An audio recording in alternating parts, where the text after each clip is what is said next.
Alô, empresário e empresária, sejam todos muito bem-vindos a mais um podcast Irrazoável. Não esqueça, quinzenalmente nós temos um encontro aqui no YouTube, no Spotify, em todas as plataformas de streaming, para que você possa ouvir e aprender conteúdos sobre gestão, liderança, vendas, marketing digital. Tudo que você, empresário e empresária, precisa saber para elevar seu nível, mudar de jogo e fazer muito sucesso. Minhas co-hosts estão aqui comigo, eu começo dando um oi para Mari Benfica. E aí, Mari, sucesso, nosso episódio 0, hein? Foi um sucesso, eu tô empolgada com esse negócio do podcast, acho que vai estar fluindo e muita coisa a gente tá aprendendo aqui, né? Eu acho que hoje vai ser mais um dia de aula. Hoje a aula vai ser bruta. Luna Noura, expectativa para hoje, hein? Oi, gente, tudo bem? Eu tô bem ansiosa, viu? Mas eu fico ansiosa já pelas quintas-feiras em geral, né? Mas a de hoje, sem dúvida nenhuma, chega cá me deixando tensa. Relaxa, você tá do lado dele, né? É. Flávio Costa, seja muito bem-vindo. O homem da Marisa Foods, olha pra gente, pra mim, sério, é uma honra ter um cara tão grande que representa tão bem Castanhal e o nosso estado pelo Brasil, com uma empresa que é gigante e que, obviamente, você vai contar todos os bastidores e segredos de gestão que você aplicou para chegar até aqui. Seja muito bem-vindo. Obrigado, vamos lá. Ah, maravilha. Olha, eu quero começar, Flávio, primeiro que é um bate-papo super leve, fica à vontade, cafezinho, água pra gente trocar ideia. A minha primeira pergunta, claro, é saber um pouco da tua história. A gente tem um briefing aqui, e aí eu achei interessante que o primeiro nome, eu não sabia, era Moinho Modelo. Verdade. Fala pra gente um pouquinho desse começo aí de Moinho Modelo, porque depois a transição para Marisa Alimentos, hoje Marisa Foods. Conta um pouquinho dessa história toda pra gente, Flávio. Essa rapaziada mais antiga aí, que eu, de Castial, sabe que em Castial tudo era modelo, né? Expresso Modelo. Verdade. Do avô da nossa da tua esposa, né? Tem aí também, tinha lanchonete modelo, rádio modelo. Daí eu resolvi colocar o Moinho Modelo. Nesse tempo, então, a gente só fazia coloral, pimenta, cominho, né? E eu comecei a expandir, eu precisava de um nome um pouco mais forte, de preferência um nome que não fosse duplo, né? Moinho Modelo, né? E aí eu resolvi homenagear minha mãe. Daí veio Marisa. Ah, que bacana. Mas a sua mãe nunca contribuiu empresarialmente na empresa, nunca atuou como empresária na Marisa, ou não? Não, sempre foi você. Só na força moral mesmo. Só na força moral, no carinho, na criação, no aprendizado? Eu tenho uma curiosidade sobre esse momento. De que forma começou o Moinho Modelo? Assim, foi só você? Tinha mais pessoas? Como que era o modelo de negócio? Aí essa história é mais longa. Aí vai ter que ter um bocado de quinta-feira. Né? Vamos lá, resumo. Mas tentando ser curto. Quando eu comecei a Marisa, aos 20 anos de idade, né? Há 40 anos atrás, eu já tinha quebrado várias vezes, já tinha tido vários negócios. Aos 20 anos já tinha quebrado várias vezes? Uma dezena de vezes. Então já tinha tido desde carrinho de cachorro-quente na rua, carro de pipoca, um monte de outras coisas aí. Boutique, armarinho, bar, né? Então, e aí eu tive uma padaria e eu quebrei nessa padaria, né? Aí eu fiquei em torno de um ano parado e eu resolvi estudar para o concurso do Banco do Brasil. E me reuni com uma turma de umas 6 pessoas e estudávamos bastante, muita dedicação. Eu lembro que eu dava aula de matemática, português e outros mais, e terminou 2 de nós, assim, o que mais se saía na turma, não passaram. Eu acredito que na época eu tenho um problema de coriza, eu estava numa crise muito grande no dia da prova, eu não sei se foi de proteção divina do Banco do Brasil. Mas algo aconteceu, né? Mas eu sou um grande cliente do Banco do Brasil, vale lembrar. Por ser um dos principais, aliás, um dos principais bancos, nós trabalhamos sempre com uma cesta de uns 6 a 8 bancos, e a cesta mais pesada é o Banco do Brasil hoje, né? Legal. E aí eu fiquei um tempo parado e chegou um amigo que tinha sumido, o Marcos, meu amigo até hoje, e perguntei para o Marcos por onde ele andava, ele falou que estava trabalhando numa fábrica de coloral em Belém. E aí eu perguntei para ele como é que fazia coloral, ele me falou como era, e que máquina faz agora isso aí, que máquina moer? Eu descobri um amigo nosso, o Pinheiro, que me emprestou todo final de semana eu ia para lá fazer o coloral, porque dia de semana ele fazia ração para galinha. E o equipamento é muito parecido, é muito próximo do que você faz ração para o que faz coloral. E claro que hoje tem bem mais tecnologia, mas na época era assim. E eu fazia isso, eu ia para lá no sábado, lavava a máquina para tirar, né, a ração e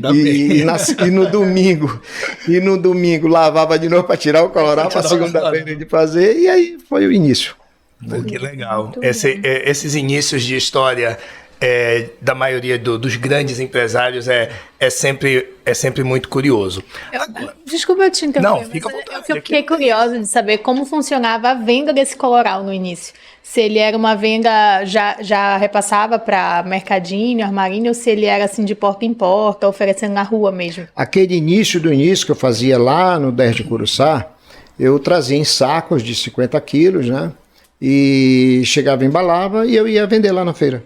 Então era eu empresa mesmo, era só o senhor. Era só você. Produzindo e vendendo. E eu. Produzindo no final de semana, embalando e vendendo durante a semana. E vendia. Ia lá na feira, ali onde tem o mercado municipal, tinha umas banquinhas que vendem coloral, eu acredito que tem até hoje. Outro dia eu fui lá comprar um caranguejo. Sim. E aí o pessoal vendia granel, vendia pacotinho de 1 quilo, né? E depois aí eu comecei a empacotar já naquele grampeadorzinho, aí vendi para Dorinha, alguém daqui deve conhecer, os empresários de Caixão devem conhecer, e comecei a vender para Dorinha, vender para o Seu Luna foi um grande cliente, o Shibayama, né, estou falando desse pessoal da antiga. Mas e aí eu fui expandindo com outros produtos, mas no início era naquele pacote, primeiro saco de 1 quilo, né, amarrado a boca, sim. Depois com aquele saquinho pequeno que você embrulha e coloca um papelzinho e grampeia. Que o pessoal vende nas banquinhas, né? Ainda tem isso até hoje. Tem até hoje. Então a gente começou por aí. Aí eu fui expandindo para tempero e depois fui para outros produtos. Agora, Flávio, é claro que hoje já se passaram 40 anos, você já teve várias experiências de ver o cara na banquinha, na feira e tal. Hoje já deve ser algo que já não desperte tanto sentimento, assim, já está mais comum.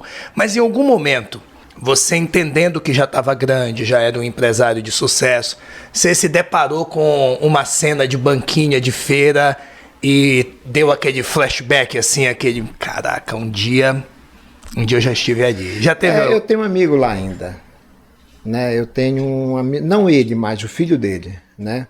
É como eu te falei, outro dia eu fui lá comprar um caranguejo, ele não vende mais disso, ele tá vendendo produto já industrializado, mas tempero ainda. E era o filho dele. E ele falou que o pai dele contava lá a história dele, nossa, tal. Mas o que acontece é o seguinte, se eu tivesse feito uma Rava, certamente eu teria muito mais experiência nessas fases da vida, ou seja, quando você está aqui nesse tamanho, você percebe e, opa, agora eu estou desse, eu vou chegar lá e tal. Então, como é muito mais instinto, vamos dizer assim, não diria instinto, talvez feeling, foi o feeling, muita dedicação. Quando você toma uma percepção, já passou. Aconteceu, então, né? Aconteceu. Então, na realidade, a gente sempre acha que é muito pouco, né? Então, será que não poderia ser melhor? Será que não poderia estar maior? A empresa, não diria eu, mas a empresa poderia estar maior. Porque, queira ou não, nós erramos muito no meio do caminho. Quem dera só acertasse. Quem dera. Ainda bem que acertou mais do que errou, mas o erro são os aprendizados que nos fazem equilibrar essa balança positivamente, né? Eu já ia dizer, né? Que bom que existem os erros, porque os erros ensinam, né? Para que desse certo ali a história do coloral, ainda foi preciso quebrar algumas vezes lá atrás e aprender que precisava, de repente, gerir de uma maneira diferente, conduzir o negócio de uma maneira diferente, ainda que pequeno, né? Olha, mas se eu tivesse... A gente fabrica coloral até hoje. Até hoje. Olha, mas se eu fosse um jovem empresário ouvindo esse bate-papo, ou vendo pelo YouTube agora, E vendo o Flávio dizer que aos 20 anos já tinha quebrado várias vezes, se eu tivesse com uns 22, 23 olhando isso, eu ia dizer, meu Deus, o que eu fiz da minha vida? Que eu nem quebrei ainda, não comecei nada. Eu preciso fazer alguma coisa para quebrar, pelo menos, para ver se eu aprendo. Pelo menos quebrar, para ver se eu aprendo e sigo a mesma direção, mas bacana. Eu já ia ver de uma outra perspectiva, né? Eu olhar e falar assim, cara, ele tá falando que ele quebrou várias vezes e eu quero que o negócio aconteça do dia pra noite. Porque a gente também quer que seja muito rápido, né? Essa juventude ainda é muito imediatista, muito mais imediatista. Aí dá errado a primeira vez. Agora eu não quero mais isso. Vou fazer o concurso do Banco do Brasil. Mas é importante que a gente queira as coisas rápido.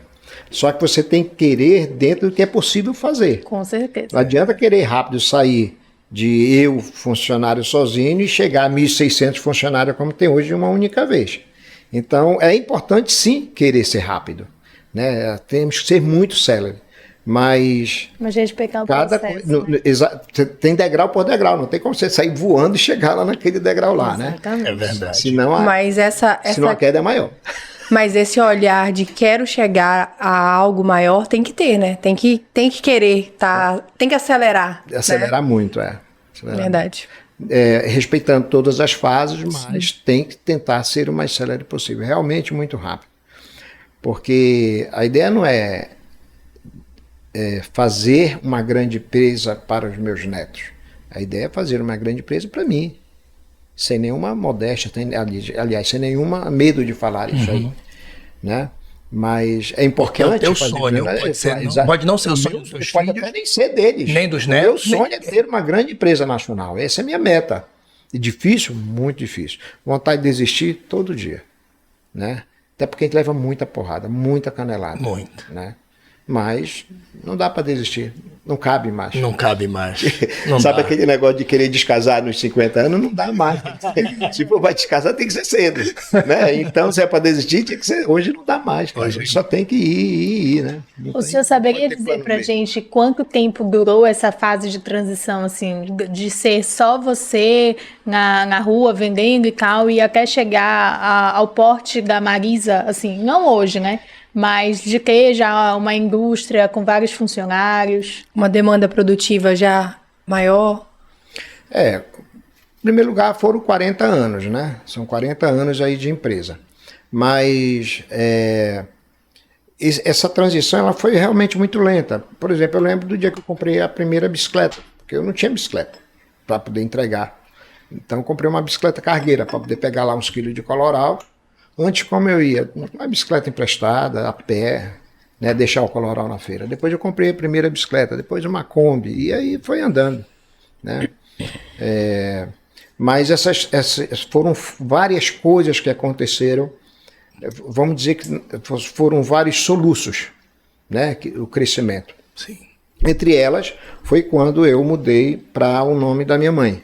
Então foi um baita de um soluço. Quer dizer, quando eu coloquei esse foi o maior marco dessa história, assim, para você perceber, não, agora a empresa está grande mesmo, agora o caminho já está trilhado e eu vou só acelerar para consolidar isso. O marco foi essa transição ou ainda isso não tinha essa consciência? Não tinha. Primeiro, a decisão primeiro foi emocional, né, de eu colocar. Sim, tá. Homenageá-la realmente. E eu lembro que eu cheguei a consultar alguns empresários, por exemplo, o seu Inácio Gabriel, da Ileia, e ele disse, eu gostei, é um nome curto, dá um recado bacana, é um nome feminino, tu vende comida. Então, eu cheguei a consultar, né? Eu era mais novo, mas eu gostava até hoje, de aprender com os mais velhos, né? Então, tiveram vários, mas tiveram outros. Já primeiro o FNO, né, que eu tirei, foi um pulo também. Né? Hoje nós já não só fizemos vários FNOs, como também fizemos várias assunções de FNO, ou seja, empresas quebradas ou que estavam com dificuldade de dar continuidade, a gente adquiriu. Então tivemos vários soluços, sim. Aquisições, né? A mudança para lá, para o APU, né? Ali foi um grande marco assim para vocês. E a parte mais difícil, aquele soluço que era para dentro, sabe? Aquele que não dava certo, foi quando eu tentei sair do Pará, realmente. Essa foi a mais difícil. Nós tivemos uma dificuldade quando eu tentei sair de Castanhal, mas a dificuldade mesmo foi quando eu tentei sair do Pará. E eu tentava várias estratégias e não conseguia. Primeiro porque o cara, quando olha assim, esse cara é do Pará, aí lá... É incrível o preconceito. O preconceito ainda, fim do mundo. Já há o preconceito de quem está em Belém, para quem, como a gente que está em Castanhal, quando a gente está fora do Pará, é incrível esse preconceito. Mas hoje tem um respeito muito grande, né? Se você for olhar o stand que nós participamos agora no Rio Grande do Sul, inclusive fomos aí um dos destaques lá, o respeito é muito grande. Todos os presidentes do Brasil inteiro de associações de supermercados estiveram no nosso stand nos visitando. Os principais players, né, os principais clientes, todos estiveram lá conosco. Então o respeito hoje é muito grande. O presidente do Sindicato das Indústrias de Pêssego, o emérito também presidente do Sindicato das Indústrias de Pêssego. Então hoje o respeito é muito grande, mas foi muito difícil. Aí a estratégia que eu consegui, eu tentava. Bom, vou contratar gente da Nestlé, não dava certo. Vou primeiro para o Ceará, vou tudo tentando pegar produto daqui e levar para lá. E quando a gente chegou, então nada disso eu conseguia. Quando a gente resolveu comprar alguns produtos de marca própria, eu vou dar um exemplo do pêssego. Então tinha uma indústria no Rio Grande do Sul, e eu digo, faz pêssego com a marca Marisa. E eu vou trazer para cá para me vender. E a gente conseguiu, assim, dar uma beliscada no mercado, né? Olé era a grande jogadora daqui. E aí a gente não conseguia, assim, também ter uma referência. Mas eu comecei a fazer isso. Aí o nosso fornecedor de pêssego passou uma dificuldade e a gente foi lá e comprou. Isso foi em que ano, Flávio? A indústria de pêssego foi em 2017. Foi a primeira aquisição? Não, não foi. Fora foi. Fora Fora foi. Fora do Pará foi. Mas aqui já tinham acontecido muitas. E aí, quando eu vi lá, eu vi que, de repente, a gente colocou uma porta lá e os caras começaram, peraí, epa, quem é esse Olharam cara? diferente. E eu vi que era a chave da porta, né? E aí a gente fez outras aquisições, também fora daqui. Hoje nós já temos 3 fábricas lá no Rio Grande do Sul, só lá no Rio Grande do Sul. Só no Rio Grande do Sul. O Arnon está lá agora, na fábrica de aveia. Mandei uma foto para ele aqui. Legal. Agora, vamos nesse tema de M&A, de aquisição e fusões, etc. Porque é um tema que eu ainda percebo que é meio tabu aqui na nossa região. Né? Você é um dos precursores, mas a gente já tem um movimento aqui no Pará de grandes empresas sendo vendidas para fundo de investimento, sendo absorvidas por outros concorrentes que são gigantes, mas isso não era uma realidade no Pará. Acho que de 2016 para trás isso era um movimento muito tímido ainda. Você está fazendo um movimento inverso, inclusive, você está indo lá comprar. Além da situação, como você falou, o nosso fornecedor de pêssego passou por uma dificuldade, então você viu a oportunidade e comprou. Mas, além da oportunidade, o que te chama a atenção numa indústria para que você olhe e diga, quero avaliar isso aí, que eu acho que esse negócio tem sinergia, se a gente comprar, a gente expande. Você tem alguns critérios, o que realmente te faz desejar adquirir aquela empresa, começar a trabalhar para adquiri-la? Quais são teus critérios, teu padrão, assim? Esses critérios não tem como eles serem devidamente formatados assim previamente, né? Porque as situações são muitas. Hoje nós temos quase 1000 itens na Marisa. Então, em primeiro lugar, tem que ter alguma coisa a ver com eles. Tá? Vamos falar que, por exemplo, surgiu agora um grande player nacional aí querendo vender uma indústria de azeitona. Essa indústria, ela realmente é uma marca muito boa, muito forte no mercado, todo o mercado nacional, mas nós temos uma fábrica aqui e uma fábrica lá no Rio Grande do Sul de azeitona. Então, por que eu vou comprar mais uma? Eu estou nos 2 extremos, é só abastecer o Brasil inteiro. Não tem lógica eu comprar. Né? Mas, eu vou dar um outro exemplo, a nossa batata palha ela é parcialmente terceirizada. Nós fabricamos a embalagem, mandamos o pessoal, eles fazem para a gente.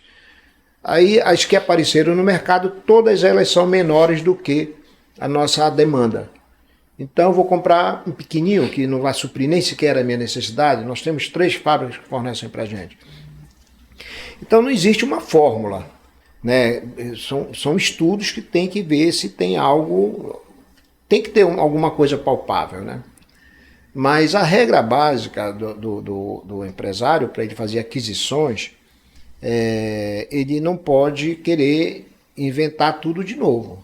Não adianta eu fazer que nem esse dia, porque aparece muita coisa para aquisição. Se o cara queria vender uma fábrica de fazer silo, porque a gente compra muito silo, porque não tem nada a ver, eu não vou mexer com ferro, né?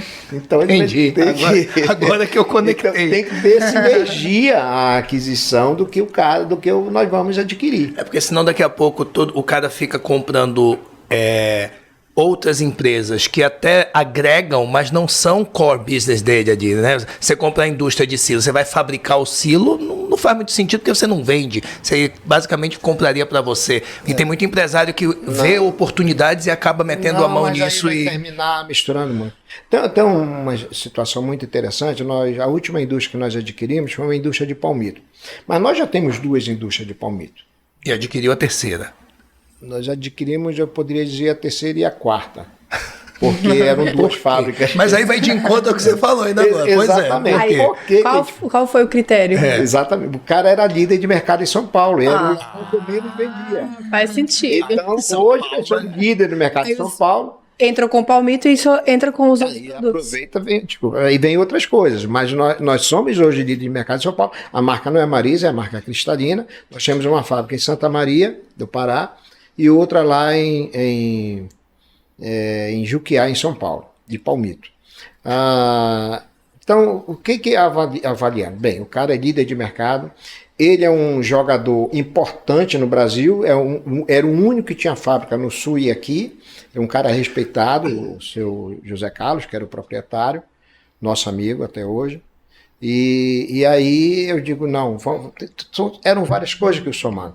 Ele estava todas as grandes redes nacionais de supermercado, por São Paulo. Então, são muitos estudos que vai de encontro com a principal estratégia, que era entrar no mercado nacional, que foi a partir daí que o senhor começou a que é o maior mercado nacional. E hoje o grupo Grupo Marisa, Grupo Mais, tem a liderança no mercado de palmito em São Paulo. Com a marca Cristalina. Não, ok. Mas é Grupo Mais. É Grupo Mais. É Grupo Mais. Mas quer dizer, muitas atividades intersociáveis. Então elas têm associação. Mais quer dizer muitas atividades intersociáveis. Eu pensei que era mais. E vamos comprar mais empresa. Agora uma dúvida que eu acho que estamos aqui batendo cabeça. Como que funciona na prática, assim, essa gestão de tantas empresas, assim? Como que funciona? Nós temos tudo centralizado em Castanhal. Então, se você for no escritório lá, você vê a contabilidade lá, os títulos são pagos em todas as unidades, tem um fundo fixo em cada uma, mas são pequenas contas do dia a dia. Mas um título de uma matéria-prima que foi comprada, tudo é pago em Castanhal. As contratações de RH são feitas todas de todas as fábricas, de tudo? Então, a contabilidade é tudo aqui. Aí existe aquelas gestões, vai começar a safra agora lá de pêssego em novembro, lá em Capão do Leão, uma fábrica de pêssego. Nós vamos precisar contratar 300 funcionários para a safra. Aí contrata uma pessoa de RH só para fazer toda a documentação devida, mas os softwares estão todos aqui, os sistemas, tudo online. Mais ou menos. E passa assim. Tudo por você? Parece simples, né? Nossa! Passa tudo por você. Não parece. Não necessariamente. Já é uma gestão descentralizada, assim. Nós temos vários diretores na empresa, tem diretor financeiro, tem várias diretorias, dá para cada um tomar conta. Eu só cutuco para trabalhar. Então, para gente, pro nosso ouvinte aqui, para nossa audiência entender, você teria uma unidade compartilhada de negócios aqui em Castanhal, e funcionando mesmo como matriz, de onde saem as decisões estratégicas, de onde saem as grandes aquisições de matéria-prima, de onde saem as tomadas de decisão financeira, estratégica, tudo aqui. A própria operação do dia a dia, de gestão, ela é aqui. Eu vou dar um caso da Amazon Flex, que é a nossa fábrica de embalagem, fica aqui em Castanhal. Ela lá tem um gerente de produção, uma gerente administrativa, se eu não me engano, que toma conta do dia a dia das coisas lá, e uma gerente de qualidade. Todo o resto, RH, contábil, financeiro, tudo, compras, comercial, tudo é na Marisa de Castanhal. Entendi. É uma dúvida. Assim, a gente sabe que todo o processo de organização, né, ele requer ali uma mudança de organograma, mudança de toda a parte funcional ali de planejamento.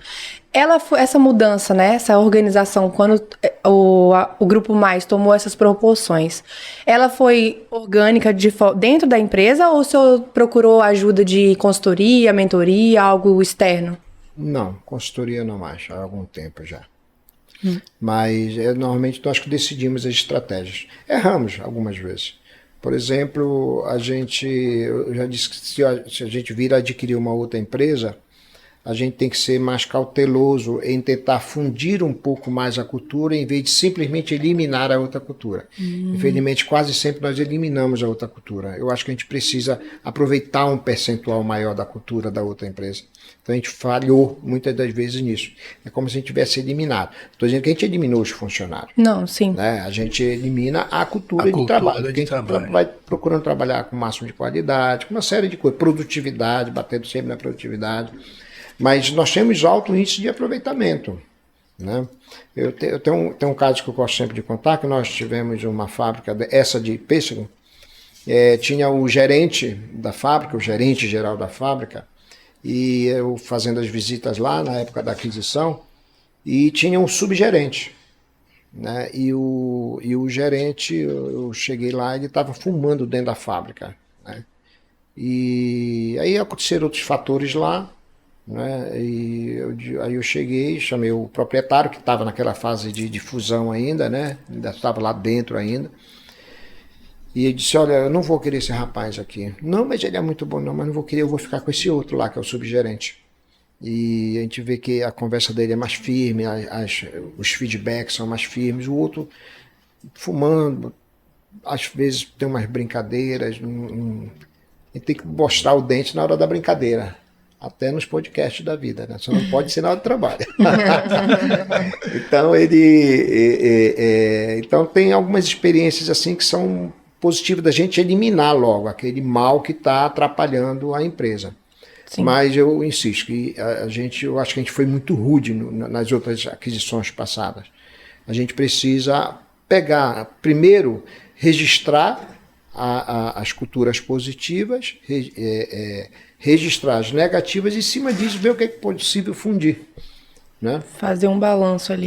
Legal. Deixa só eu fazer aqui o meu agradecimento para o nosso patrocinador, agradecer a Consultábil e dizer que a Consultábil tem um produto que eu acho incrível. Você, empresário, empresária, que quer começar a organizar a sua empresa, seja para comprar outras empresas ou para vender a sua empresa para algum grande grupo, como a gente está discutindo aqui há bastante tempo com o Flávio, a Consultábil tem um produto que é incrível que chama Mentoria Contábil. Você tem o seu contador e aí a Consultábil vai ensinar você, que é o empresário, que às vezes tem tanta dificuldade de entender, de se ligar e se conectar na comunicação com o seu contador, a Consultábil vai te ensinar a fazer essa conexão, a fazer essa leitura, a cobrar os relatórios corretos, a entender se tudo dentro da tua empresa está dentro daquilo que o governo nos exige. Para conversar com a Consultábil, anota o WhatsApp deles aí, 98233-9267, 98233-9267, Consultábil, nós contabilizamos sonhos. Obrigado pelo apoio sempre aqui no nosso podcast Razoável. Agora, Flávio. Só antes da tua pergunta. Vamos lá, por favor. Deixa registrada. Claro. Ela perguntou há pouco sobre consultoria, né? A questão do trabalho da Consultábil aí, ela é muito fundamental numa aquisição, dependendo do tamanho da empresa. Sim. Né? Sobre a empresa tem suporte ou não para fazer isso aí. Então, é importante a consultoria quando você vai fazer. Só que a gente tem uma estrutura bem grande, contábil, fiscal, financeira, que a gente pega a nossa contabilidade e coloca lá dentro. É totalmente interna.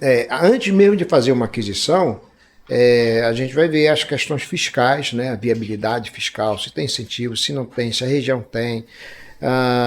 Nós fizemos uma aquisição em Pelotas, da fábrica que fica lá, azeitona e outras coisas mais, por causa do incentivo fiscal. A principal decisão foi o incentivo fiscal. Isso, se você não tiver uma estrutura muito boa interna, você tem que contratar uma consultável da vida, né, ou outra empresa que venha fazer essa análise.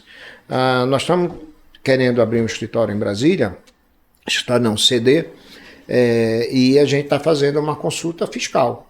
Quer dizer, a gente chega, a minha contabilidade aqui, porque ela vai fazer análise fiscal federal, mas estadual é melhor contratar uma consultável para poder ver se ali é o local ideal para abrir fiscalmente aquela empresa. Legal.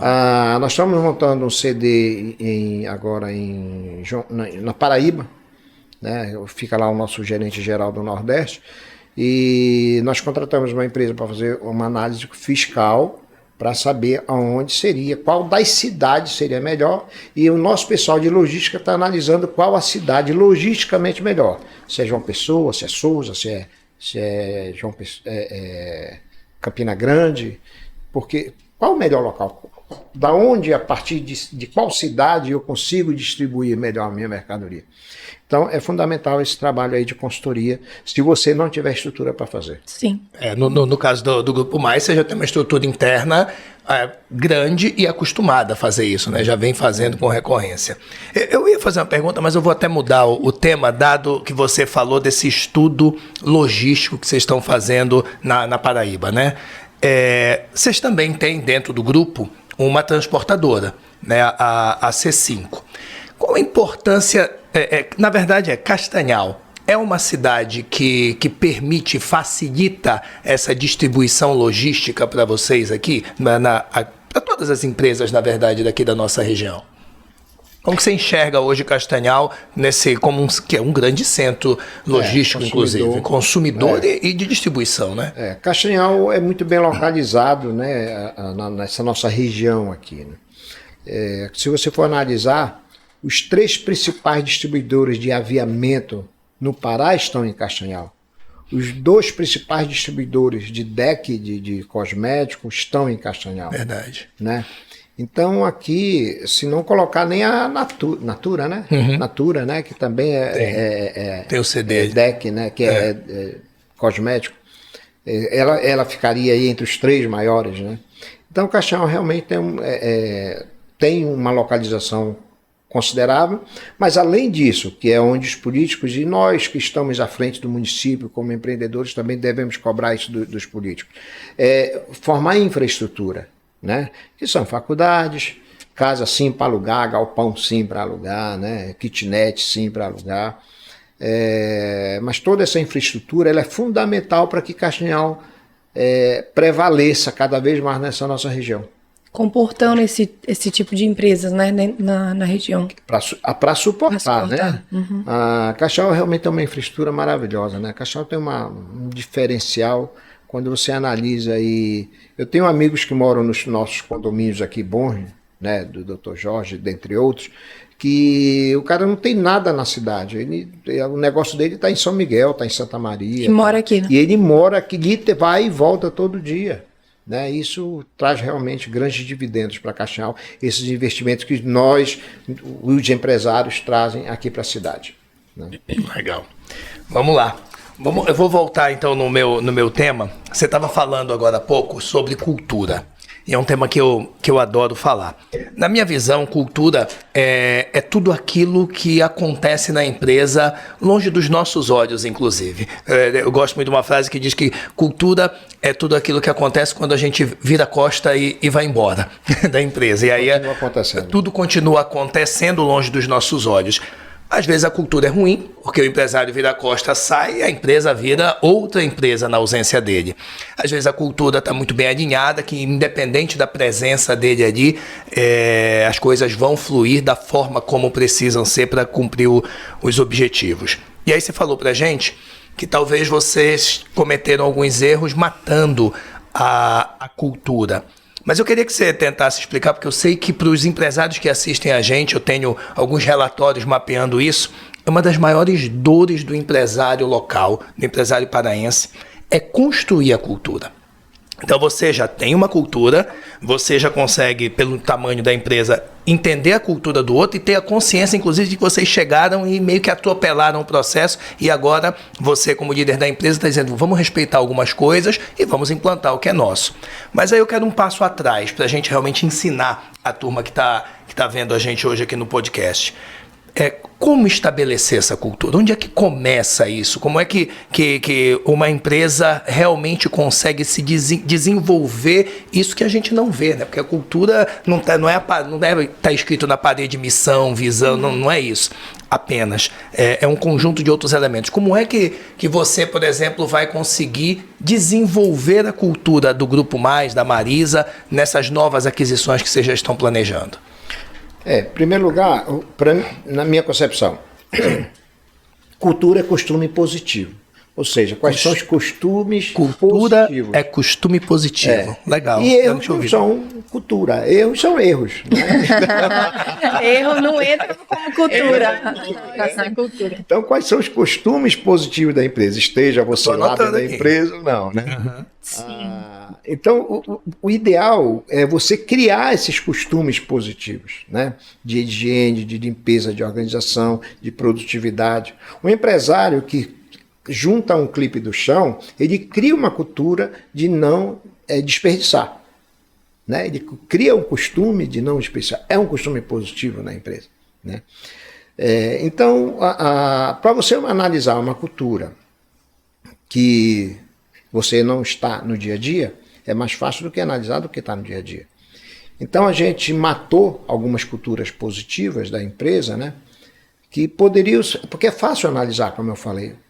É mais fácil você perceber um sujo jogado no canto de um tapete, você chegando ali uma única vez, do que você passando ali todo dia, que alguém jogou e você nem percebeu. A visão já fica cansada. Então, só falta mesmo a gente criar essa cultura, de aproveitar a cultura positiva das indústrias. Né?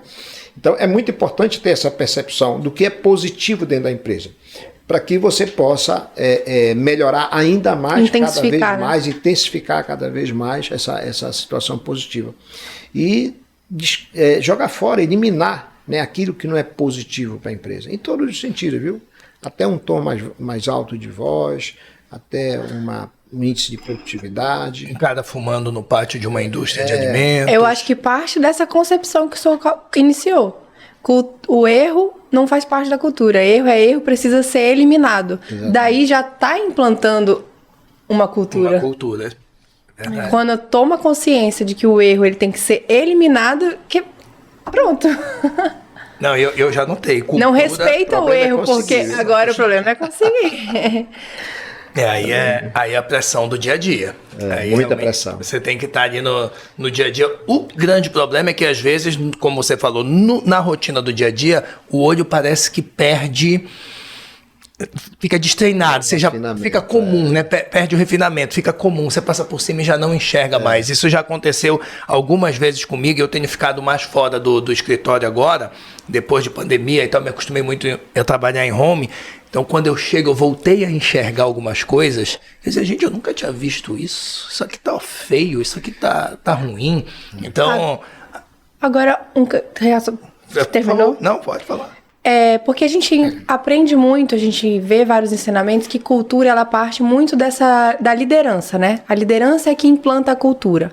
Agora, quando a gente fala de uma empresa assim, desse porte, com várias empresas, né? Acredito que o senhor tenha várias lideranças. Hoje, o senhor acredita que a cultura ela é implantada pela liderança ou pelos processos bem definidos e bem alinhados? Nessa proporção que o senhor está? Cada pessoa que passa numa empresa, ela soma ou tira. Ela traz energia positiva ou tira energia. Cada pessoa. As pessoas, às vezes, elas deixam de dar o que a empresa precisa. Ou por idade, ou por saúde, ou por mudança na cabeça, por alguém que entrou na vida daquela pessoa. É verdade. E puxou ela estava ali dentro da tua empresa, mas entrou alguém na vida dela e tirou, não, você está fazendo muito para pouco que você ganha, e tem várias formas disso acontecer. Então, o líder tem que aproveitar ao máximo, e cada um no seu dito organograma, e tentar aproveitar ao máximo o que tem cada um para deixar de positivo. Só aproximar um pouquinho. Isso, melhor. O que tem cada um que tem de positivo para dar, né? Ao máximo. E com muita clareza, o líder tem que chegar com o que está abaixo no organograma e dizer isso: olha, o que você está oferecendo para a empresa não é o suficiente, ou não está a agrado, né? Ou não serve para a empresa. Então é isso. A gente pouco dos dois, né? Tanto a liderança quanto o processo bem alinhado. Os dois. Quem dera, né, todos os nossos funcionários, todos os colaboradores, não só nós, mas de todas as empresas, eles fossem só subindo, né, na cultura, na parte do crescimento da empresa. Tem pessoas que passam uma vida inteira contribuindo para uma empresa, mas de forma uniforme. Razoável. Mas contribui. Tá bem. O salário dele paga ele, o trabalho que ele faz, mas ele está ali até de forma positiva, mas bem uniforme. Tem pessoas que vão feito um foguete. E tem uns que vão e voltam. Normalmente esses são desequilibrados emocionalmente, né? Mas olha, hoje eu diria que metade do meu tempo é tratando de pessoas. Ou seja, quem fica, quem sai, quem a gente aumenta, que eu digo, que grupo aumenta, divisão no organograma, né? O organograma cada vez mais ele tem que se dividir mais. Então, e se não for assim, é desgastante, né? Às vezes você tem que tirar amigos queridos, mas às vezes você tem que promover pessoas que você não gosta tanto. Mas é o mérito. Mérito é mérito. Não vou com a cara daquele cara, mas o cara é bom, né? Mérito e salário nele. Vamos estimular, vamos fazer esse cara voar. Enquanto está entregando bons resultados, não tem que gostar. Como é que você vai gostar de 1.600 pessoas? É isso, né? É quase impossível. É quase impossível, né? Primeiro que é quase impossível conhecer todos, que saber o nome de todos. Quase impossível. Gostar, então, mais difícil ainda. Mas empresas, eu gosto muito de uma definição que eu uso nos meus cursos, que empresas são pessoas. Mas pessoas com atitude irrazoável. Que é esse cara, eu posso nem gostar dele, mas a atitude desse cara é tão irrazoável, ele entrega o resultado, independentemente das condições que ele tem, ótimo. Agora, quando você coloca sobre isso pessoas com atitude razoável e processos organizados, aí o crescimento vem. Aí é o sonho. Né? Aí é o sonho. Aí é o que todos nós desejamos. Porque quando você tem a pessoa certa, no lugar certo, com a atitude certa, com o processo ajustadinho, não tem para onde correr, a empresa vai tracionar. E é o que todos nós buscamos sempre. É bacana ver o empresário como você, do porte que você está, falando para essa meninada jovem que às vezes tem um funcionário que o cara não gosta muito, ele já torce o nariz e já fica perseguindo o funcionário, já diz que não quer, só quer o funcionário que é amiguinho dele, ou que faz tudo o que ele pede, se confrontar já não é o cara bom para mim. Então, quando você tem alguém tão experiente como o Flávio dizendo que posso até não gostar, mas se tá dando resultado, salário nele. Geralmente esse que é o mais amigo, assim, né, que puxa saco, ele é o que menos entrega resultado também. No geral, mas aí a gente tá lá e, não, mas... acomodado. Não, o cara tá aqui, ele é gente boa, e a gente fica um pouco mesmo. Eu acho que é o grande... Pega um amigo no final do expediente, leva pra tomar uma cerveja, né? Mas eu acho que o grande não é amigo, não leva, pronto. Mas o cara tá lá no horário, é o mesmo sorriso se precisar, dentro do trabalho, o mesmo respeito e pronto. Isso. Mas falando de uma palavra que tu usaste agora sobre puxa-saco, eu gosto muito do que se chama, o que se pode chamar de puxa-saco. Puxa-saco não é o que faz, como muita gente fala. Esse cara faz, é puxa-saco. Puxa-saco é aquele que só faz na frente. Exatamente. Esse é o verdadeiro puxa-saco, né? Então, o cara que chega aqui, você vai... Oi, chefe, um copinho d'água. Aí você virou a costa, ele está de costas para você, ele vai cospe no copo. Esse é o puxa-saco, ele não serviu água, né? Então, puxa-saco é que ele só consegue fazer na frente do chefe. do líder dele, melhor, esse termo chefe é complicado. Ele só consegue fazer na frente. Então, o líder dele não está na frente dele, ele joga a toalha. Então, esse é que entre puxa-saco e safado é a mesma coisa. Então, o cara que faz não é puxa-saco, ele é eficiente. Independente dele estar contente ou não com a remuneração dele. Porque se ele for bom, ele não está feliz com a remuneração dele, mas ele é bom, ele faz direitinho, alguém vai enxergar ele. Alguém vai enxergá-lo. Se eu não enxergar, se o outro empresário não enxergar, alguém vai enxergar e vai arrastar esse cara. E esse que só faz na frente do chefe, é especialista em arrastar. Esse que só faz na frente do líder, ele geralmente ele é detestado pela galera. Detestado pela turma. Né? Porque eles enxergam. Quando a gente não tá lá, a gente fala, olha aí como ele tá, fica no celular, perde tempo, não sei o quê. Mas quando o patrão chegar, muda a figura completamente. E ele é o primeiro cara a jogar pedra no que tem produtividade. Com certeza. Ele é o primeiro a dizer. E vive queimando, inclusive. Vive queimando, exatamente. Nós saímos pro papo de fofoca. Já estamos fazendo fofoca. Vamos voltar pro nosso fofoca. Antes ele estava falando de fofoca. Eu tenho uma pergunta para fazer que fala muito sobre pessoas e fala um pouco sobre o Grupo Mais quanto a sigla, né, do Mais, que fala sobre o sociável lá atrás, né, lá no final.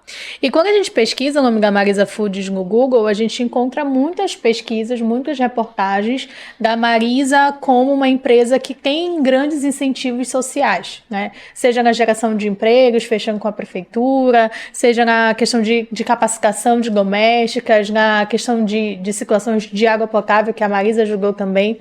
Como é que funciona como é que a Marisa se enxerga e se posiciona no mercado? Qual é a grande mudança que você acaba enxergando da Marisa frente às outras indústrias, às outras empresas, com esse lado social? O nosso trabalho social, ele é muito receptivo, infelizmente. Ele não é proativo.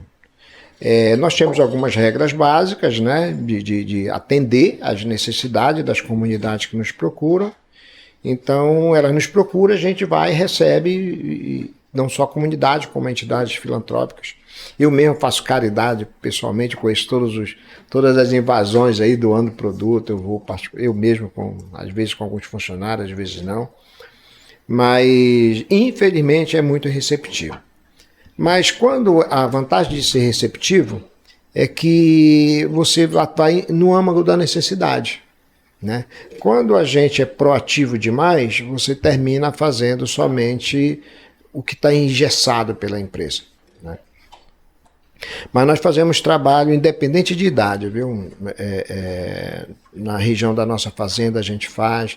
O local que nós mais trabalhamos socialmente é lá na região de Garapé-Mirim. É uma região muito pobre de cultura, inclusive, pobre eu não quero porque o pessoal lá é muito meu amigo, mas é bem complicada a situação lá, sabe? Muita falta de higiene, sabe? E a gente, por exemplo, nós doamos para lá os tambores que tem lá na cidade, todos são doados por nós, tambores para coletar lixo. Aí tá lá, colaboração, a Zonsoul, que é o nome da empresa nossa lá,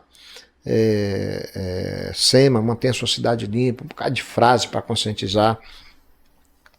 Mas é um trabalho bem intenso que a gente faz lá em Garapé-Mirim. Mas é sempre assim, qual é a tua necessidade? O que eu posso fazer por ti? Uma vez eu cheguei eu estava numa invasão, estava doando um panetone, e uma senhora chegou e disse, por que o senhor está doando? Eu digo, porque está sobrando.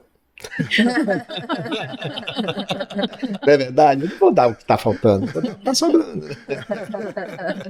Se eu tenho, graças a Deus, eu posso compartilhar. Então. Eu estou dando. Boa. Olha só, tem um outro tema que eu quando comecei a ouvir falar sobre o Flávio da Marisa, né, o sobrenome é da Marisa, né? Quando eu comecei a ouvir falar do Flávio da Marisa, o povo dizia assim, não, o Flávio é muito conectado, Flávio circula bem em todos os lugares, é muito conectado, e isso ficou na minha mente. E conexão, a gente hoje chama de networking, né? E eu gosto muito de uma frase que eu repito em todos os meus cursos, Nós precisamos ser interessantes sem ser interesseiros.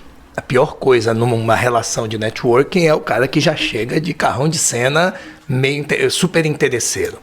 E aí, quando eu paro para refletir, o Flávio é um cara de muitas conexões, é porque é um cara interessante, tem muita história, tem um background aí gigante. Eu queria que você falasse um pouco como é que você construiu isso, se foi consciente ou inconsciente, como é que você construiu essa rede de conexões, esse networking que as pessoas falam que o Flávio é tão bom.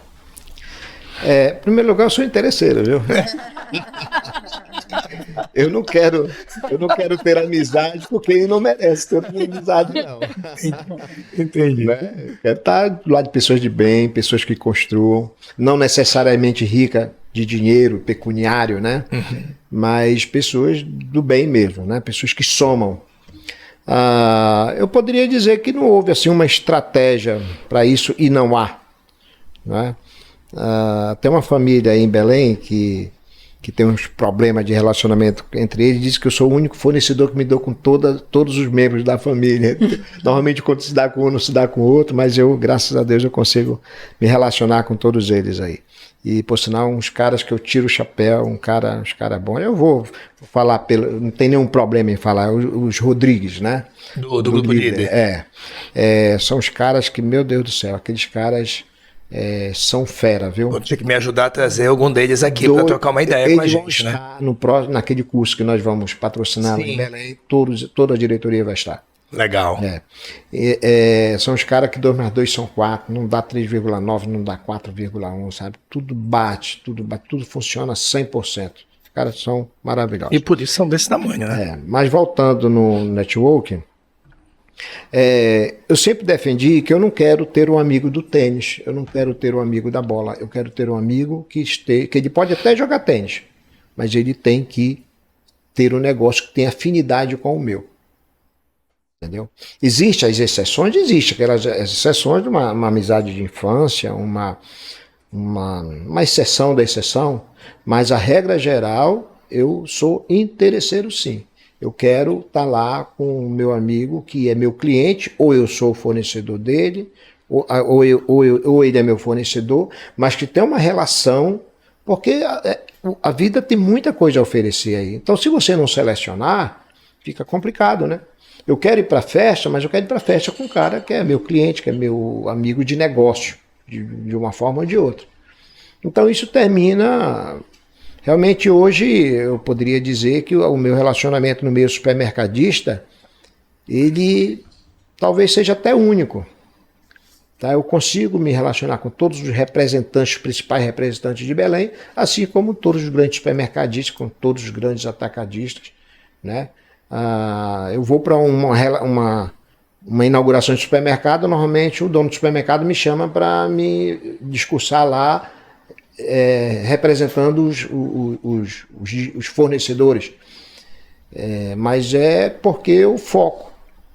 Não se trata de ter exatamente a estratégia é essa. Eu vou ousar dizer que você, apesar de você verbalizar, eu sou interesseiro, é que você é mais interessante do que o interesseiro. O interesse que você tem é o interesse comercial. Exatamente. É o interesse de vamos fazer negócio. Isso. Porque eu tenho o que te oferecer e você tem o que me oferecer. Eu sou interessante para você e você é interessante para mim. O interesseiro clássico é aquele cara que não tem o que oferecer e quer estar colado em quem tem tudo a oferecer. Só porque o cara tá de carrão. É ser interesseiro que a gente tem que realmente descartar. Então, assim, o ser interessante você tem a maior indústria do segmento aqui na região. É um dos maiores fornecedores dos supermercadistas. Ele jamais chamaria para o discurso de inauguração da nova loja o cara que não desperta interesse nenhum a ele, ou que não agrega valor, porque além de tudo você agrega a tua presença, a presença da Marisa, os produtos, etc., agregam valor ao que ele está fazendo ali naquele momento da inauguração. Então você é muito mais interessante do que interesseiro. E eu ousei desafiar o Flávio aqui nessa... porque eu sempre olho um pouco mais do lado positivo. Então essas coisas ruins, assim, eu prefiro nem estar... Então aquele interesseiro do mal para mim... Não soma aí, não tem nem o que... Né? Não dá nem para se relacionar. De interesses, sim. Eu tenho meus interesses. Meus interesses é com a minha empresa, com a minha família, não é verdade? Com meus amigos tem alguma coisa, alguma sinergia positiva, né? Então, se tem um cara ali que não soma nada e aquele cara vive me cutucando, tem muita gente assediado com muita frequência, né? Então o cara está me assediando, mas que isso, cara? Ele tem alguma coisa a oferecer? Não, não tem. Só tem interesse, está perto de mim para aparecer para alguma coisa. Então isso aí tem que descartar. Isso tem que ser no nosso dia a dia, né? Então, inclusive dentro de casa, dentro da família. Porque eu posso oferecer algo para ele ou porque eu posso, ele pode me oferecer algo, né? Não soma, não tem nem o que fazer. Como eu falei, existem aquelas coisas que estão acima de... Esses dias eu tenho um amigo aí de infância e ele continuou bem humilde, né? Continuou porque eu tive também uma infância bem humilde aí. E aí eu convidei, tinha um aniversário em casa, convidei ele para ir em casa e ele... Pô, falei, não dá, cara, eu tô sem condução. Ele tinha uma moto, vou te mandar te pegar, vou te mandar te apanhar. Vai lá, apanha, vamos lá bater um papo aqui. Vou ficar colado dele? Não, peraí, eu tenho meus convidados, mas vou lá, cumprimento de vez em quando, mandei deixar de volta. Então são aquelas amizades que ela somou na minha história inicial. E é importante valorizar. Deixou raízes. Mas é importante valorizar essas raízes, né? E ele continuou muito humilde, mas uma alma boa, né? Que faz sentido você continuar conectado a ele. Bacana. Isso é legal. Agora, Flávio, esse networking, e aí vamos para os exemplos práticos de networking como ferramenta de negócio, que é sou interesseiro. Você poderia dizer para a gente que boa parte dos grandes negócios que você fez foram frutos desse networking? Com certeza. Eu vou para Angra no barco, quantos negócios surgiram lá? Lá, sem contar os clientes e amigos que eu levei lá, né? Mas eu vou dar um exemplo que eu conheci um Headhunter aí, que o cara, ele estava lá, ele perguntou que negócio eu tinha, e eu falei, interessante, mas lá no Pará, essa é uma empresa desse tamanho. Lá no Pará, lá de São Paulo. Sempre, né? Aí ele foi e a gente fez uma relação, hoje ele já me contratou aí alguns bons profissionais, e mantém, né? Eu estou num lugar melhor, né? Eu vou para invasão para ajudar, eu não posso tentar ir lá na invasão para pegar algo. Eu vou oferecer, não tem como pegar lá, eu tenho que ir lá para Angra pegar. Né? Sim. Então, é fundamental isso aí, sabe? Você selecionar quem está ao seu lado, para que você possa dar ou pegar. Né? E dificilmente é só de uma mão. Normalmente essa mão é dupla, né? Você dá, oferece e recebe. Isso é importante de lembrar na construção do networking. Você dá, oferece e também, obviamente, lá no fundo, esperando também a recíproca em algum momento. A relação precisa ser mútua, né? Precisa ser mútua, porque senão o negócio tem que ser bom para todo mundo, para os dois lados. Quando eu comecei a empresa, quando eu comecei a expandir para Belém, nosso tempo dá ainda? Não, vamos aqui até amanhã, esse papo bom aqui, aprendendo tudo isso aqui, vamos que vamos. Quando eu comecei para Belém, eu tentei primeiro nos grandes supermercados. E bate a porta na cara na hora, né? O moinho modelo já era Marisa, mas lá de Castanhal e tal, sem chance. Isso existia o Moinho Central, o Moinho Real, que era um grande na época. E aí, quando eu vi que não tinha jeito, eu digo, pô, e agora? Que estratégia? Quando eu quis sair de Castanhal, né?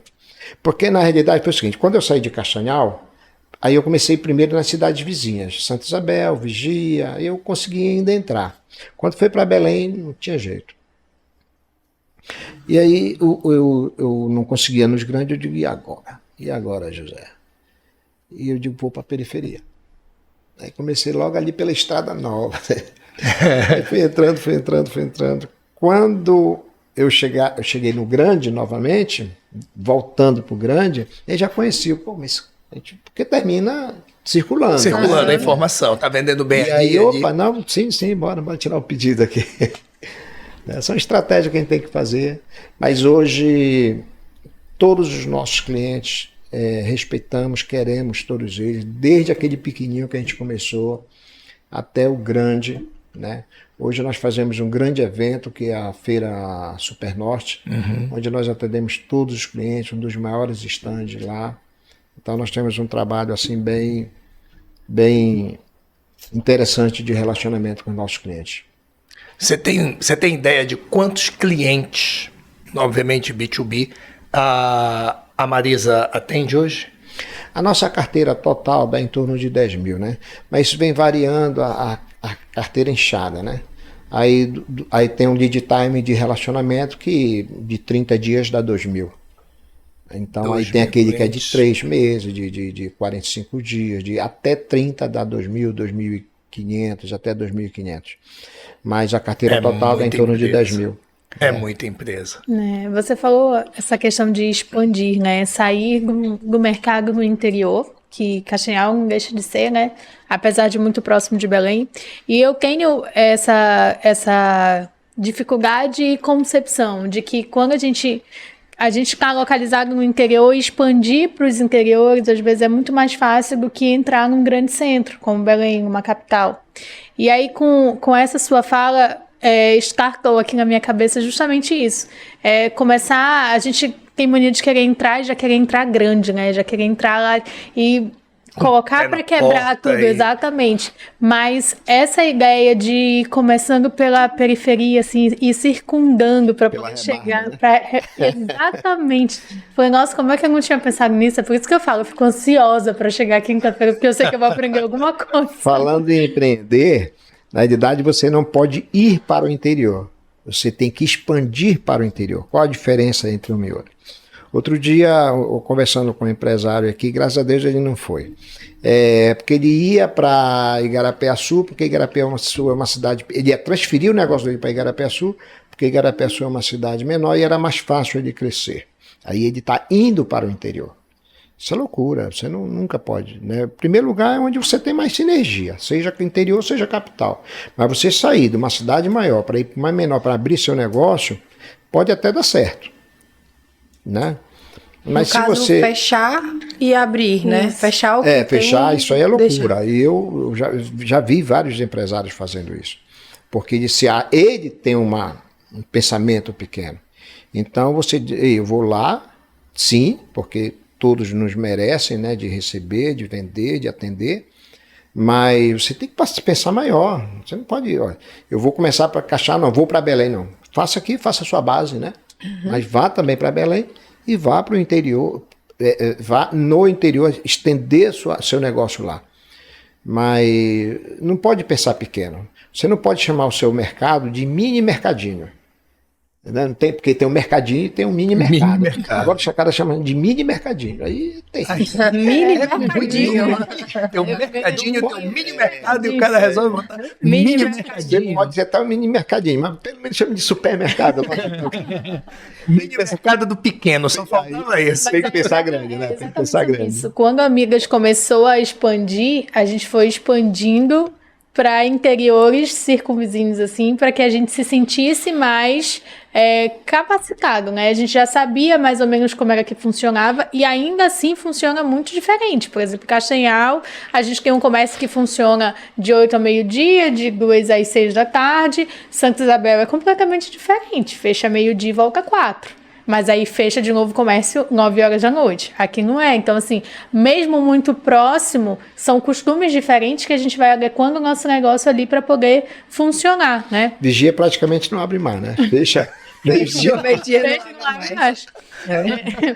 E aí, quando a gente pensa na capital, a gente pensa que existem empresas que são maiores, existem empresas que já são mais conhecidas, e a gente sempre pensa, como é que eu vou entrar no mercado muito maior, com uma concorrência muito grande, e me fazer presente, né? Firmar o código da minha empresa, mas essa ideia de começar aonde, de repente, existe uma maior necessidade, né? Que é justamente a periferia, foi fantástico, formidável. Parabéns. Quando você tem o seu negócio, independente da atividade, você respeita o mercado, respeita o cliente, tudo bem.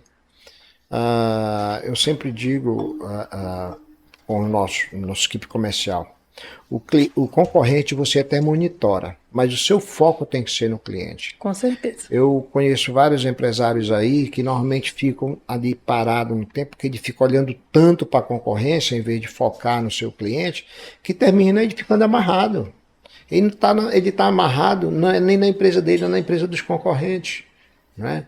Então foque no seu cliente, respeite a cultura dele, respeite o local dele, e venda o que ele quer comprar. Não adianta enfiar de goela abaixo, né? O que você precisa? Eu vou te vender o que você precisa, né? Conforme o perfil. Aí o sucesso é quase sempre certo. Eu gosto muito dessa frase que você falou. O empresário perde boa parte da vida, alguns, olhando o concorrente. E o que mais me deixa maluco, Flávia, é que às vezes o concorrente ainda é menor do que ele. Como é o nome? Que tu chama o concorrente pequeno? O mundico. É o mundico. Eu chamo de mundico assim do curso, mas o cara perde a vida olhando pro mundico. Um cara pequeno que, sabe, não afeta ele, mas porque tá vendendo um item a mais do que ele, o cara se descabela e quer destruir o mundico ainda. E ao invés de olhar pro próprio cliente, ao invés de olhar para os gigantes do mercado e dizer como é que o Flávio fez, para ver se eu consigo seguir nessa mesma linha. Não, ele quer saber por que o mundico está vendendo mais barato do que eu. O mundico está trocando dinheiro às vezes, mas ele se preocupa nisso. E aí nessa linha, pensar grande e pensar pequeno dá o mesmo trabalho, tem o mesmo custo. Como é que estão os planos de internacionalização da Marisa? Visto que agora, eu sei que vocês importam muita coisa, né? Já ouvi várias vezes você falando, o time falando que vocês importam muita matéria-prima e etc. Mas exportar, dominar mercados daqui da América Latina ou do mundo, isso está no planejamento, esse crescimento? Ainda não, vamos fortalecer ainda mais o Brasil. Só antes de responder aí, sobre a internacionalização. Teve uma fase ainda era moinho modelo, e eu já tinha vários temperos, né? Eu ia lá no mercado, tinha um moinho central. O moinho central, ele fazia aquelas cartelas, igual eu fazia, mas ele vendia granel, vários outros produtos, e também vendia milho de pipoca e tal, e vendia os produtos a granel para os carteleiros, igual eu era, né? E aí, uma vez eu fui lá e eu já estava, mas não vou sair do lugar com esse negócio não, eu acho que vou ter que mudar de ramo, esse negócio de tempero. Eu cheguei até a montar uma fábrica de salgadinho, né, nesse período ainda já com a Marisa, com tempero e tal, cheguei a montar uma fábrica de salgadinho, e a fábrica de salgadinho chegou a ficar maior do que a Marisa, no caso do tempero. Mas, e aí, mas eu insistia lá, né? E uma vez eu ia lá no Moinho Central, achava bacana aquele movimento grande e tal, e, mas vender também isso aqui a granel, será que isso aqui dá dinheiro? Porque a minha ideia era crescer. Aí de repente chegou um cara lá no Del Rey. Sabe o que é Del Rey? Sim. O Del Reyzão lá. E aí eu cheguei com o balcão e disse, por que esse cara aí? Você é o dono daqui. Opa, peraí, então dá dinheiro. Aí foi um dos empurrões para mim não desistir, né? Porque são muitos os puxões para te desistir, mas são muitos os empurrões para não desistir. A referência. Mas a mentalidade, né? Ele estava olhando grande, ao invés de estar olhando o mundico ali. A mentalidade é uma explicação daquele cara. Olha o maior, né? Cara? Chega lá, né? Olha o maior. Você pode chegar, né? Se você tivesse olhando o mundico, você tinha desistido, porque o mundico não tinha nem bicicleta, provavelmente. Se ele conseguiu, eu também consigo, né? Se ele conseguiu, eu também consigo. Bem, sobre o trabalho, hoje nós temos um colaborador nosso lá que ele tem foco só no mercado internacional. Não só em compra, mas inclusive aquisição. Porque o nosso mercado internacional é muito grande, mas como importador. Né? O nosso volume, nós chegamos a pelo menos aí 100 milhões, uns 80 milhões de dólares por ano. Em torno disso. De importação. De importação, Mas a exportação, ela tem acontecido alguma coisa, meio pontual, né? O André está trabalhando muito isso, que nas Guianas já tivemos negócio de aveia para Bolívia, alguma coisa para o Uruguai. Então já fizemos várias operações. O mercado, a América Central também está fazendo alguma coisa, Mas o nosso foco tem sido bem grande. Aí todo mês tem faturamento, mas ainda é muito pequeno para o que a gente pensa e quer, né? O americano diz que o brasileiro, ele não gosta de comprar de empresas brasileiras porque o brasileiro vai lá, vende e vai embora. E realmente isso acontece. Por que acontece isso? Porque o mercado brasileiro é muito grande. Muito grande mesmo. Imagina agora, depois que uma das poucas economias que estão crescendo no mundo é a brasileira, né? Mas nós não podemos desistir, até porque o próprio mercado internacional traz muito aprendizado. Não só de qualidade, mas de novas embalagens, novos perfis. Então, ela serve no mínimo como aula, né? Depois tem questões fiscais também, que traz bastante créditos fiscais, mas ela está bem abaixo do que a gente pretende. Mas vamos trabalhar para isso melhorar. Como eu falei, já temos uma pessoa com foco nisso, um profissional bem remunerado, bem capacitado para trabalhar na exportação. Daqui a pouco veremos, quando a gente for para a Europa ou para os Estados Unidos passear, vamos ver os produtos Marisa. Nós estamos até bem pulverizados, só que o volume ainda é pequeno. Mas estamos bem pulverizados. Até mesmo para a Arábia Saudita já foi alguma coisa, mas só está faltando fazer volume. Mas já exporta o produto embalado? Já embalado. Já embalado. Já embalado. Não está exportando Marisa, como grão, como commodity? Não, commodity não. Que legal. Vamos nessa, meninas. Posso seguir que eu tô tomando a fala de vocês hoje aqui. Aprendendo. Exatamente. Mas eu tenho minhas anotações aqui que eu já tenho muita coisa que eu aprendi. Eu tenho mais um tema aqui, Flávio, que é um tema que eu sei que você já até falou agora há pouco, você é muito presente, que é o associativismo. Né? E o empresário mais jovem, que é uma turma que eu estou muito próximo ali, eu vejo que eles negligenciam muito, eu mesmo negligenciei muito o associativismo durante muitos anos. Aquelas reuniões são chatas. Não, pô, vou para lá só para ficar falando mais do mesmo. E eu sei que você é muito ativo, né, no associativismo. Você já foi, inclusive, presidente da associação da SIC, aqui hoje Associação Empresarial de Castanhal. Um abraço para o nosso amigo Paulo Moura. Então, qual que é a importância, ou qual foi a importância do associativismo nessa tua jornada empreendedora e principalmente para a galera mais jovem, os empresários mais jovens que nos assistem, para eles entenderem a importância disso ou não, né? Da sua opinião. Não, a importância sim. O associativismo, ele é uma política, né, que você tem que fazer, né? Não tem como, se você está no meio do empresário, da sua atividade, você, se não aprende como fazer, no mínimo aprende como não fazer. Então tem que aprender junto, cara. O que um erra, às vezes você está passando por um erro que outro já passou faz tempo. Você poderia não ter passado por isso, porque você traz aquela conversa para o meio, né? Traz um problema. Eu tive um problema jurídico assim, assim, assado. Eu tive problema com uma licença e com isso traz crescimento para cada um. Sem contar que não existe, todas as classes não se unem, não é? Você não precisa de força para... Você vai brigar numa situação política, você não pode estar aparecendo como pessoa física lá, você tem que aparecer como uma entidade. Uma entidade. Né? E a entidade são várias pessoas ali à frente. Então, não tem para o empreendedorismo mais importante do que muita dedicação somente o associativismo. Eu digo para a turma, que eu digo, gente, se nós empresários não comprarmos a ideia do associativismo, o nosso funcionário compra. E aí eles acabam se juntando nos sindicatos, que perderam muita força, porque também a maioria não eram também instituições que realmente lutavam pelo colaborador, mas eles de alguma forma se organizam buscando os benefícios que são pertinentes a eles. Sim. E nós, empresários, temos que estar juntos buscando os benefícios que também os beneficiam e que, claro, beneficiam o crescimento da empresa, do todo, e os funcionários fazem parte. Se a gente acaba deixando muito solto, essa balança fica descompensada. E, historicamente, a gente já viu que essa balança descompensada é ruim para todo mundo, porque aí tem um grupo que acabam se juntando em sindicatos que, ao invés de ajudar o empresário, o funcionário, tira o próprio emprego desse funcionário, criando tantas barreiras. Então, eu digo para a turma, gente, nós temos que estar, gostando ou não, tendo algumas reuniões que nem sempre são tão produtivas ou não, temos que estar juntos. O associativismo é uma ferramenta importante. Fala um pouquinho da tua história de associativismo. Além da SIC, você já foi presidente, diretor, você tem um currículo gigante aí no associativismo. Lembra aí pra gente? Às vezes a gente só empresta o nome, né?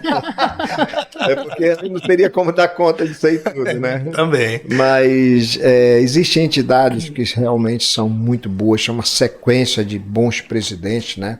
A própria SIC tem uma história maravilhosa. Se você for ver a história da SIC em Castanhal, ela é top realmente. Passaram grandes e boas cabeças aí. Mas a Associação Comercial do Pará, a CP também, eu faço parte lá, tem boas cabeças também. A tendência é que as entidades não obrigatórias, elas têm melhores resultados do que as obrigatórias. O que são as obrigatórias? Aquela que ela recebe dinheiro obrigatoriamente de alguém, seja da empresa, seja do governo. Aquela que é sustentada pelo que o empresário paga mensalmente, aquele pouquinho que ele paga, normalmente essas são as melhores entidades a você participar. Agora, o foco principal de uma entidade, além das estratégias comerciais coletivas que deve se fazer, talvez bem mais do que a questão de relacionamento com o funcionário, é porque cada empresa tem a sua peculiaridade, né? Mas não deixa de ser importante para criar as regras básicas da relação empresa-empregado, mas o mais importante são as estratégias comerciais, né, coletivas, né, igual, por exemplo, o Natalzão Premiado, entre outros. Né? Semana do que tiram os impostos ali, acho muito bacana essas iniciativas. E também, e muito importante, são as questões políticas, geopolítica, melhor dizendo, ainda que se fale de um município, mas podemos falar geopoliticamente, né? Então, muitas das vezes, um político partidário, ele pode tomar uma decisão que ela é prejudicial para a classe empresarial. A gente vive e quando é prejudicial para a classe empresarial, pandemia, né? Ela é prejudicial para o município inteiro, para todo mundo. Nós porque ele é que realmente na pandemia, faz acontecer. Né? Então, eu diria que até que o mais importante é se proteger da classe política, ou puxar para o seu lado, ou se proteger, ou puxar para o que nos interessa, né? Com os interesses coletivos, claro. Não o meu interesse privado, o interesse da minha empresa, mas o interesse das empresas de Castanhal. Que se você tiver bons resultados no interesse das empresas aí, você vai se resvalhar na comunidade, no consumidor, em todo mundo. Cada vez que as empresas colhem bons frutos aí da relação política, aumenta o número de empregados, aumenta o lucro das empresas, é óbvio, aumenta tudo, aumenta o consumo, aumenta a circulação de dinheiro, aumenta a quantidade de empregos, aumenta uma nova planta fabril que chega na cidade, que é uma nova construção, um novo galpão, isso gera mais emprego. É isso que as pessoas precisam começar a enxergar com mais clareza. Meninas, nosso tempo está avançando. E aí, vocês têm... Meu advogado está ligando. Tem uma reunião marcada às 3 horas. Vamos lá. Vocês têm mais perguntas? Finalizamos por aqui. Show? Essa aula. Vocês estão meio extasiadas hoje, né? Vocês estão meio assim, gente. Igual aluno, né? Flávio, dando essa aula pra gente. O papo foi legal e... Papo muito bom, Flávio.